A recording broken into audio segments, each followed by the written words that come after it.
Early in the morning of August 29th, 2005, Hurricane Katrina struck the Gulf Coast of the United States. It brought out winds of 140 miles per hour and stretched over 400 miles across. Hurricane Katrina was one of the deadliest hurricanes in the history of the United States, and at the time was the most expensive hurricane. Tens of thousands of people's homes and properties met their demise due to the hurricane. This is the context that a young Frank Ocean, going as the name of Christopher Bro at the time, had to live with. The studio, as a lot of y'all know, was also affected by the disaster. But even if Frank Ocean, going as Christopher Bro at the time, was faced with this horrible tragedy, he still made something out of it. He had an opportunity from a friend that lived in Los Angeles to be able to use the studio at a discount. To be able to afford the journey to LA, he worked in helping the wreckage due to the hurricane. Once he had enough money, which was actually $1,100 in his pocket, he went straight to LA. He actually was supposed to only work there for 6 weeks, but he ended up staying a lot longer because that's where his life changed. In fact, his life changed so much, he would be staying in LA for 6 years. As I mentioned in a previous video, which you should definitely check it out, talking about all the artists that Frank Ocean has written for, including Justin Bieber, John Legend, Brandy, and Beyonce. Again, make sure to check that video out. It's an amazing video and it's very well detailed on the specific reference tracks that a lot of y'all maybe never heard Frank Ocean singing on. That being said, when he moved to LA, that's when his writing career really started, and he was writing for these mega stars. It's also in LA that he met somebody who would change his life, Tyler the Creator. And from Christopher Lonely Bro submerges out of the water, Frank Ocean. Now I know everybody knows about the Lonely Bro collection, that collection of songs that Frank Ocean wrote and gave as reference tracks. And this is, of course, before he became Frank Ocean. But in the story, I want to talk about the project that he officially dropped, Nostalgia Ultra.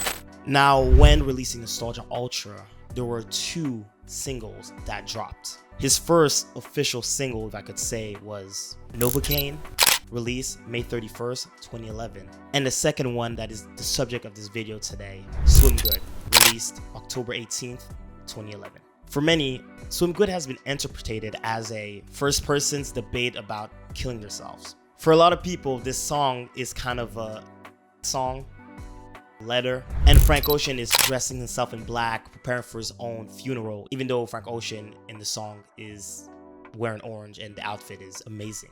I love the retro 3s on that. And in this beautiful story that he's singing, he's tormented by heartbreak and he just wants to end it all. And the song, being one of his first singles, is so eerie, so melancholic, so sad. And I have a feeling that a lot of it comes from the disaster that happened with Hurricane Katrina, everybody being underwater and him just swimming good to end it all. I think for Frank Ocean, being able to drop Nostalgia Ultra, to drop a track like this, he's maybe signaling that the death of the Lonely Bro, the death of Christopher Bro in the water, in the hurricane, and the reemergence, the swimming good of Frank Ocean.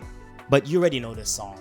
But something that a lot of people never mention is how Kanye West had a pivotal role in the creation of this song. So with that being said, welcome back to the Killivvn Show, and today we're talking about how Kanye West helped Frank Ocean create one of his very first singles.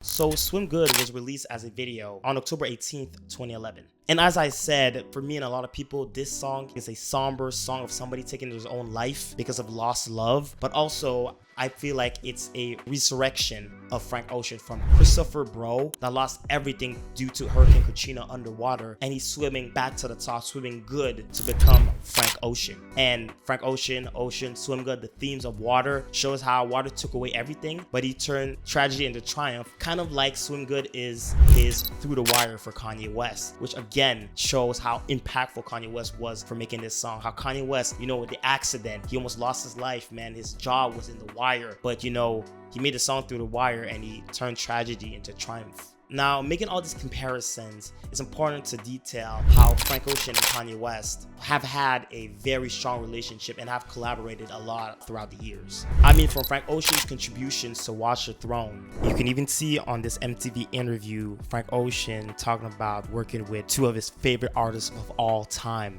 I'm supposed to be going to New York next week to work with one of my most favorite artists ever. most favorite swag. Well, yeah, one of my favorite artists ever. Two of my favorite artists ever. So I won't say who that is. If I do a good job, it'll be in somebody's album credits. If I don't, then I'll never mention it again.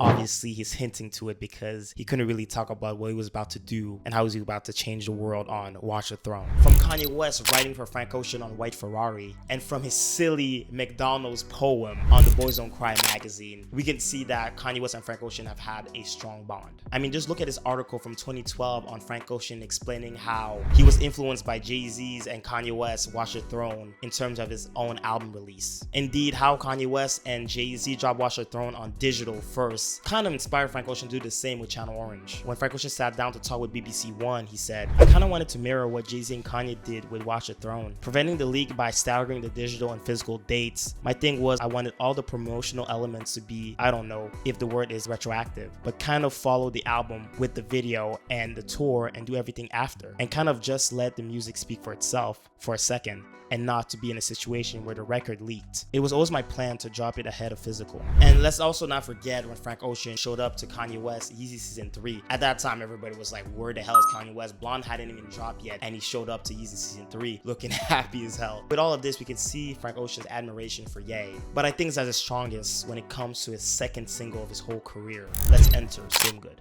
Now, for many, it is vastly understood and vastly celebrated that 808s and Heartbreak paved the way for this generation of music, specifically hip-hop, but this album touches all corners of music. I mean, may that be Drake, Travis Scott, XXXTentacion, Lil Uzi Vert, Trippie Redd, Kid Cudi, B.O.B., The Weeknd. I mean, even in an interview, Juice WRLD pulled up with his backpack and had 808s and Heartbreak in it. He said he was listening to that. He was young. He was sad. He didn't know why he was sad, but that album, you know, brought out that emotion for him. 808s and Heartbreak City, because I broke his.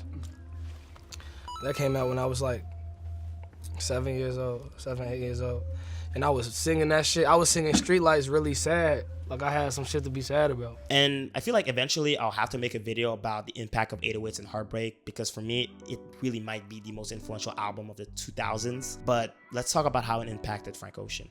I want you, if you have the chance, to invite you to listen to the song Swim Good while watching this video, if you can. In the song, Frank Ocean says, "Got some pretty good beats on this 808 CD, yeah."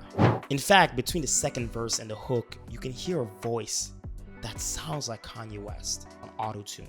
Now, of course, this isn't Kanye West. Kanye West was a fan of Nostalgia Ultra, but didn't really know of Frank Ocean at that time. But Frank Ocean was doing his best Kanye West impression. And you can listen to this. I'll try to include it in the video, but if I can't, at 1 minute 24 seconds in the song, kind of humming, singing. And if you close your eyes, it sounds exactly like Kanye West. And the way he's singing on the track, Frank Ocean, kind of reminds me of how Kanye West closes out Heartless with the humming and the auto-tune. It's beautiful. I just don't believe without 808s and Heartbreak, we would have the classic song that is Swim Good without Kanye West, without that album. For me, this is a top 10 Frank Ocean track. And for anybody getting into Frank Ocean music, this is a must listen. If you have a friend that doesn't know anything about Frank Ocean, for me, these are one of the 5 songs you have to make him listen to. For me, that was the first Frank Ocean song I ever listened to. I was a Kanye West fan since 2007. So for me, listening to Swim Good as the first song I heard from Frank Ocean, and just the similarities between that song and Kanye West's 808s and Heartbreak, it was instant for me that I was gonna be a fan of this guy. From a melancholic song talking about heartbreak, loss, and the feeling of just ending it all, we can see those themes are all over 808s and Heartbreak. And Frank Ocean used auto-tune, even though he's a wonderful singer, to show a different type of emotion like Kanye West did on 808s and Heartbreak. And from channeling his inner Kanye West, Frank Ocean later would go on to feature on Watch the Throne twice and have his own track on The Life of Pablo. Legendary. Thank you for watching. And guys, as usual, keep it supreme.